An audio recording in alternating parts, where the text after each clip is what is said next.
జాతీయ భద్రత వారసత్వాల గురించి చెప్పుకుందాం. పారిశ్రామిక ఉత్పత్తి రంగాలు ఏర్పడినప్పటి నుంచి మనుషులంతా శ్రమ చేసుకొని బతకడం నేర్చుకున్నారు. కష్టపడి పనిచేసి వచ్చిన ఆ కూలీ డబ్బులతో కుటుంబాలను పోషిస్తున్నారు. కార్మికులు, కూలీలు అంతా బాగుంటేనే ఆయా రంగాలు అభివృద్ధి పదంలో నడుస్తాయి.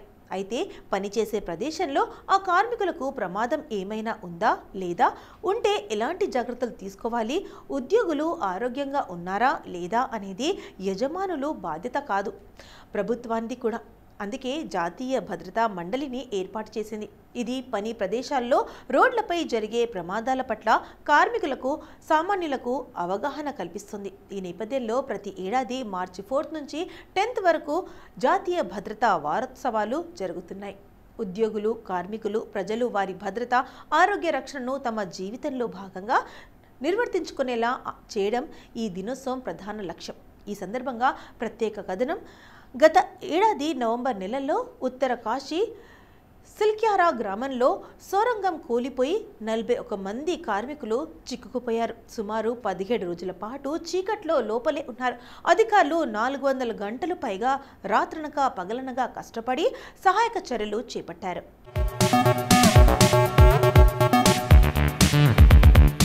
లోపల ఉన్న కార్మికులు ఎంతో ధైర్యంతో ఉన్నారు. ఏ ఒక్కరూ ఇక బయటపడము అనుకోలేదు. ఏ ఒక్కరూ ఆందోళన చెందినా లోపల ప్రమాదం జరిగి ఉండేది. కానీ అలా జరగలేదు. అందరూ ఒకరికొకరు అండగా ఉండి ఓర్పుగా జీవితం మీద ఆశతో బయటపడతాం అని ఎదురుచూశారు. ఆ సమయంలో వారికి బయటున్న వారు పైపుల ద్వారా ఆహారాన్ని, నీటిని పంపించారు. ఇటువంటి సైనిస్ట్ జోన్లలో తవ్వకాలు జరుగుతున్నప్పుడు కార్మికులు మరింత అప్రమత్తంగా ఉండాలి. దాంతోపాటు ఏమైనా ప్రమాదం జరిగినా మానసికంగా, శారీరకంగా దృఢంగా ఉండటం చాలా అవసరమని ఈ ఘటన కార్మిక లోకానికి తెలియజేస్తుంది. ఇలాంటి ప్రమాదాలు ఎలా జరుగుతున్నాయి, అవి జరిగినప్పుడు ఎలా స్పందించాలనే అంశాలను షార్ట్ ఫిల్మ్స్ ద్వారా జాతీయ భద్రతా మండలి ప్రదర్శించాలి. పని ప్రదేశాల్లో ఇటువంటి కార్మికులు కార్యక్రమాలు జరిగేలా చర్యలు చేపట్టాలి. వాతావరణం కీలకం. ఎన్విరాన్మెంటల్, సోషల్ అండ్ గవర్నెన్స్ కోసం సేఫ్టీ లీడర్షిప్స్పై దృష్టి పెట్టండి అనే థీమ్తో భద్రతా మండలి ఈ సంవత్సరం వార్తోత్సవాలు నిర్వహిస్తుంది. సంస్థలో నైతిక సమస్యలపై, వ్యాపార పద్ధతులు, పనితీరును అంచనా వేయాలని చెబుతుంది.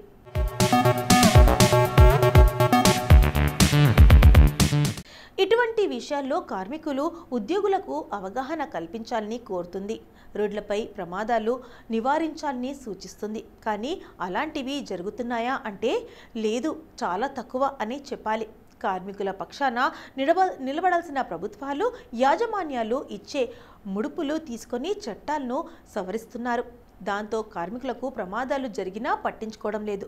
సంస్థలో కార్మికులకు, ఉద్యోగులకు సురక్షితమైన, ఆరోగ్యకరమైన పని వాతావరణాన్ని కల్పించడంలో యజమానులు, ప్రభుత్వాలు కీలక పాత్ర పోషించాలి.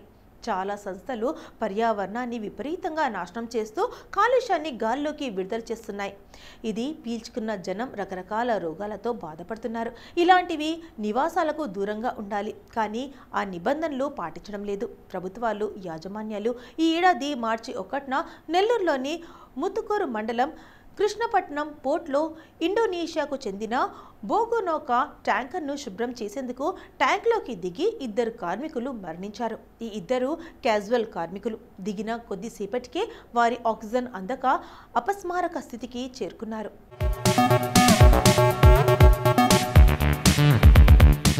యాజమాన్యం సరైన భద్రతా చర్యలు తీసుకొని ఉంటే ఈ ప్రమాదం జరిగేది కాదని కార్మిక కుటుంబాలు అంటున్నాయి.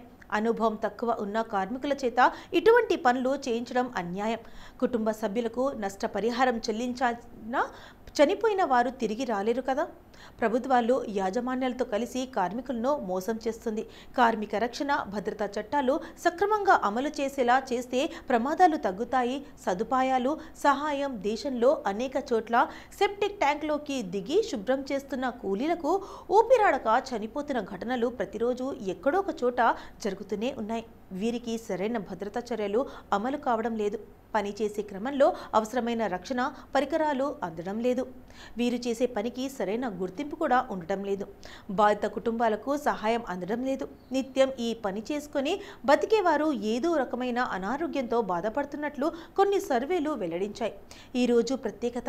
ముంబైలో రాష్ట్ర కార్మిక శాఖ మంత్రుల సమావేశం 1962లో జరిగింది.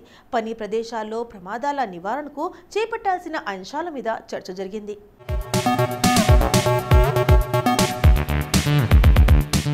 ప్రమాదాల పట్ల కార్మికుల్లో అవగాహన పెంచేందుకు ప్రభుత్వం నుండి ఒక సంస్థ అవసరమని ఆ సభ నిర్ణయించింది.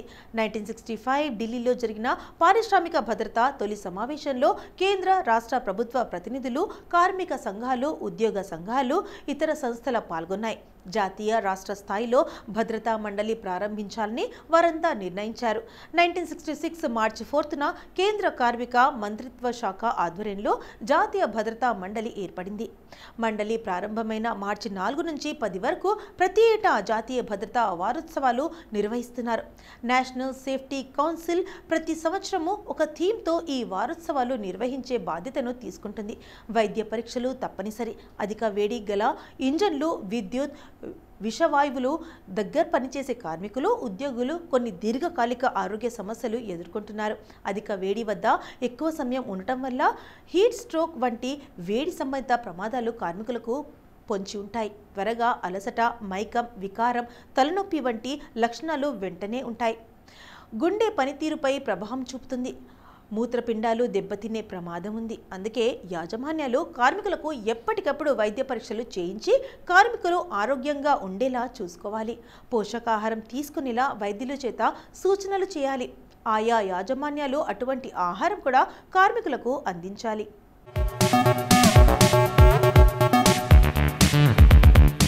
రసాయనాలు తయారీలోనూ, విద్యుత్ యంత్రాల వద్ద పనిచేసే కార్మికులు నిత్యం అప్రమత్తంగా పనిచేస్తూ ఉండాలి. ఏమాత్రం ఎమరుపాటుగా ఉన్నా ప్రాణాలకు ముప్పు వాటిల్లుతుంది. యంత్రాలు, చేతులు, కాళ్ళు పడి అవయవాలు పోగొట్టుకున్న కార్మికులు కుటుంబాలు ఉన్నాయి. అలాంటి వారికి యాజమాన్యం, ప్రభుత్వం అండగా నిలబడాలి. కానీ అలా జరగడం లేదు. మొక్కుబడిగా నష్టపరిహారం చెల్లించి చేతులు దులుపుకుంటున్న పరిస్థితి. ప్రమాదకరి శివకాశి నూతన సంవత్సరం రోజునే తమిళనాడులో శివకాశి బాణసంచా తయారీ కేంద్రంలో భారీ అగ్ని ప్రమాదం సంభవించింది. పేలుడు ధాటికి భవనం నేలమట్టమైంది. బాణసంచా తయారు చేస్తున్న 4 సిబ్బంది అక్కడికక్కడే ప్రాణాలు విడిచారు. టపాసుల తయారీ ఫ్యాక్టరీలో ప్రమాదాలు జరిగి కూలీలు చనిపోయారని చదువుతున్నప్పుడల్లా శరీరం గగురుపాటుకు లోనవుతుంది. బాణసంచా తయారీలో ప్రసిద్ధి చెందిన శివకాశిలోనే తరచూ ఇటువంటి ప్రమాదాలు జరుగుతున్నాయి. అయినా ప్రమాదాల నివారణకు ఎలాంటి నిర్దిష్ట చర్యలు తీసుకోవడం లేదు. పనికి గాని, ఆ పని చేసే కార్మికులకు గాని భద్రత ఇవ్వాలని యాజమాన్యాలపై చట్ట ప్రకారం చర్యలు తీసుకోవడం లేదు. ఇటువంటి ప్రాణాపాయ ప్రదేశాల్లో పని చేసేందుకు కూలీలు వచ్చినా పని జరిగిందా, లాభాలు వచ్చాయా అని చూసుకోవడమే తప్ప కార్మికుల గురించి పట్టించుకుంటున్న ఫ్యాక్టరీలు, యాజమాన్యాలు లేవు. కార్మికులు బాగుంటే ఆయా పని చేసే సంస్థలు, రంగాలు బాగుంటాయి. దేశం ఆర్థికంగా అభివృద్ధి దిశకు నడుస్తుంది. అందుకే వారి భద్రత దేశ భద్రతగా భావిద్దాం.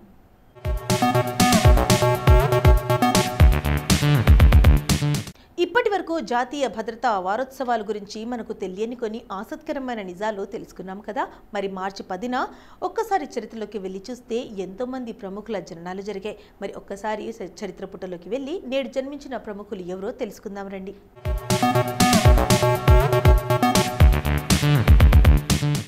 రితు వర్మ తెలుగు సినిమా నటి.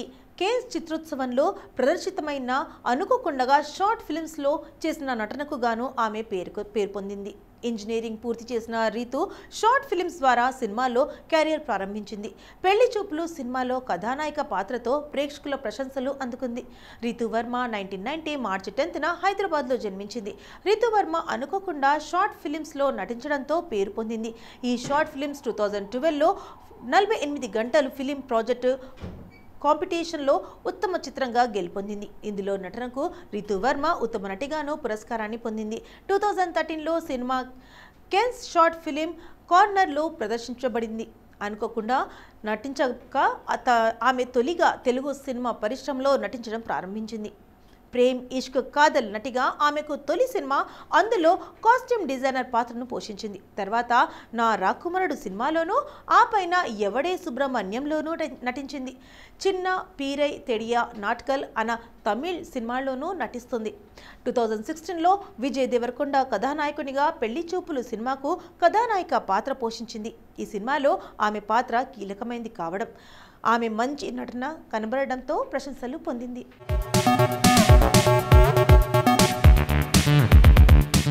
ఒక భారతీయ రాజకీయ నాయకుడు, కేంద్ర మంత్రిగా పనిచేశాడు. మాధవరావు సింధియా ఇండియన్ నేషనల్ కాంగ్రెస్ పార్టీకి చెందిన రాజకీయ నాయకుడు. మాధవరావు సింధియా బ్రిటిష్ రాజ్ కాలంలో గ్వాలియర్ రాచరిక రాష్ట్రానికి చివరి పాలక మహారాజు అయిన జీవాజీరావు సింధియా కుమారుడు. మాధవరావు సింధియా ఒక మరాఠా కుటుంబంలో గ్వాలియర్ చివరి మహారాజు జీవాజీరావు సింధియాకు 1945 మార్చి 10న జన్మించారు. మాధవరావు సింధియా 9 పర్యాయాలు పార్లమెంటు సభ్యుడిగా గెలిచాడు. మాధవరావు సింధియా 1971 నుండి ఎన్నడూ ఎన్నికల్లో ఓడిపోలేదు. మాధవరావు సింధియా 26 సంవత్సరాల వయసులో గుణ నియోజకవర్గం నుండి మొదటిసారి ఎంపీగా గెలిచాడు. మాధవరావు సింధియా భారతీయ జనసంఘ్ పార్టీ తరఫున ఎన్నికల్లో పోటీ చేశాడు. ఎమర్జెన్సీ సమయంలో మాధవరావు సింధియా భారతదేశం నుంచి ఇంగ్లాండ్కి వెళ్ళిపోయాడు. ఇంగ్లాండ్ నుంచి భారతదేశానికి తిరిగి వచ్చిన తర్వాత భారతీయ జనసంఘ్ పార్టీకి రాజీనామా చేశాడు. గుణ నియోజకవర్గం నుంచి స్వతంత్ర అభ్యర్థిగా పోటీ చేసి జనతా పార్టీకి అనుకూలమైన ప్రభావం ఉన్నప్పటికీ ఆ ఎన్నికల్లో రెండోసారి విజయం సాధించారు.